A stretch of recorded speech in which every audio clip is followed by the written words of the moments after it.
Shalom Bapak Ibu Saudara, apa kabar? Saya berharap Bapak Ibu Saudara dalam keadaan baik, sehat, dan dalam penyertaan Tuhan. Jumpa lagi dalam Renungan Harian, kali ini dengan tema Keselamatan karena Anugerah. Mengapa tema ini akan menjadi tema yang akan sering kita bahas selama 1 minggu ini? Karena kita harus sepakat bahwa keselamatan adalah berkat terbesar bagi kita. Karena keselamatan bukan hanya berbicara tentang berkat di masa hidup kita sekarang, tetapi keselamatan berbicara tentang berkat yang sampai kepada kekekalan. Kita baca terlebih dahulu Titus 3 ayat yang kelima. Saya bacakan versi terjemahan sederhana Indonesia. Kita diselamatkan bukan karena perbuatan-perbuatan baik kita, tetapi karena Dia sendiri mengasihani kita. Dia menyelamatkan kita melalui Roh-Nya yang membersihkan kita dari dosa, sehingga kita dilahirkan kembali dan mempunyai hidup yang baru. Ya, di sini firman Tuhan dengan tegas mengatakan bahwa kita diselamatkan bukan karena perbuatan-perbuatan baik kita, tetapi karena anugerah-Nya yang menyelamatkan kita. Melalui Roh-Nya, hidup kita dibersihkan dari dosa. Dan bukan hanya dibersihkan, tetapi juga dilahirkan kembali oleh Roh-Nya, sehingga kita mempunyai hidup yang baru di dalam Kristus. Mengapa demikian? Karena begini, perbuatan baik kita kalau tanpa anugerah itu tidak ada artinya sama sekali.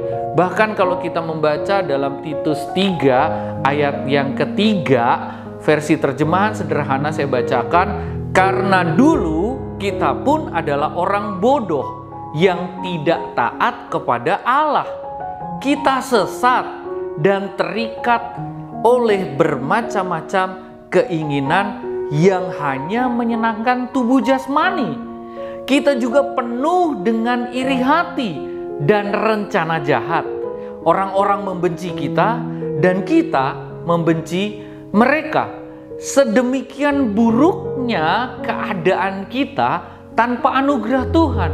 Jadi jangan sampai kita berpikir dengan keadaan yang buruk itu kita mampu melakukan perbuatan-perbuatan yang baik, yang tulus datang dari hati kita. Kenapa? Karena di dalam hati kita di sini, hati kita penuh dengan iri hati, hati kita penuh dengan rencana jahat, sehingga apa yang kita perbuat meskipun itu adalah perbuatan baik, kita tidak tahu kualitas apa yang ada di dalam hati kita. Oleh sebab itu perbuatan baik tidak akan mampu menyelamatkan kita. Namun hari ini kabar baiknya adalah kita bisa baca dari Titus 3 ayat yang keempat, versi terjemahan sederhana Indonesia. Namun waktu kita dalam keadaan yang seperti itu, maksudnya adalah keadaan kita yang seperti itu buruknya, seperti itu sesat dan jahatnya kita, Allah penyelamat kita menunjukkan kebaikan hati dan kasih-Nya kepada kita semua dengan membuka jalan keselamatan bagi kita. Jadi tidak ada perbuatan baik apapun yang dapat kita banggakan, yang kita pikir akan mampu menyelamatkan hidup kita. Namun karena kebaikan Tuhan, karena rahmat Tuhan, karena anugerah Tuhan, hari ini kita diselamatkan.